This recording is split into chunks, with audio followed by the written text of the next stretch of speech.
اور گورنمنٹ اس میں سبسڈی دے رہی ہے تاکہ جو چھوٹے طبقے کے جو لوگ ہیں ان کی مدد کرنے کے لیے، ورنہ یہ ممکن نہ ہوتا. تو اس کا پالیسی ریٹ سے براہ راست کوئی تعلق نہیں ہے، لیکن اگر یہ کم ہے تو یہ اس لیے ہے کہ اس میں جو گورنمنٹ ہے وہ چھوٹے طبقے کے لوگوں کے لیے سپورٹ کرے. اور اس میں کوئی اور ریسٹرکشنز نہیں ہے، صرف ریسٹرکشنز ہیں جو گھر کا جو سائز ہے اس پہ ریسٹرکشن اس لیے ہے کیونکہ صرف چھوٹے طبقے کے لوگ ہی چھوٹے گھر خریدتے ہیں، اور ہم چاہتے ہیں کہ کوئی اگر ایسی اسکیم دی جائے تو اس میں ابیوز نہ ہو.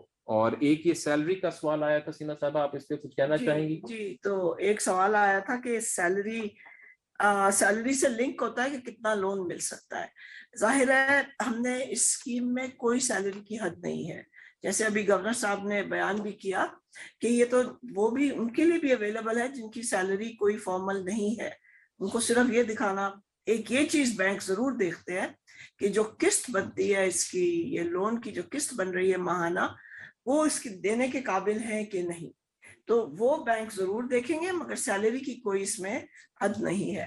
اور جب آپ جو کہہ رہے تھے کہ بینک کیا اس وقت زیادہ تو چارج نہیں کر رہے، نہیں، ان کی بہت سخت مانیٹرنگ ہے، یہ نہیں ہوگا، وہ پوری اس کا آڈٹ ہوتا ہے، بہت سخت مانیٹرنگ ہے.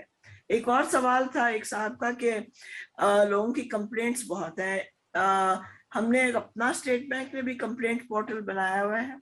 پلیز ہم لوگوں کو یہ چاہیں گے کہ وہ اس کو اپروچ کریں، وہاں اپنی کمپلینٹس بتائیں، اور ہم ان کو ہینڈل بھی کر رہے ہیں. اور ہماری جو 16 برانچیں ہیں وہاں ہیلپ ڈیسک بھی ہیں. تو یہ جیسے گورنر صاحب نے بھی کہا، یہ 0 سے شروع ہوا تھا. جب یہ اکتوبر میں ہوا تھا تو 6 مہینے تک آلموسٹ نہ ہونے کے مطابق لون تھے، مگر اگر آپ نے اب دیکھا کہ 45 بلین کے اپروول ہو چکے ہیں. تو اب آپ دیکھیں گے کہ آئندہ 3 مہینے 6 مہینے میں یہ بہت بڑھے گا بھی، اور بینکوں کو اب ٹارگٹ بھی دیے گئے ہیں، تو اس میں فرق بھی آئے گا.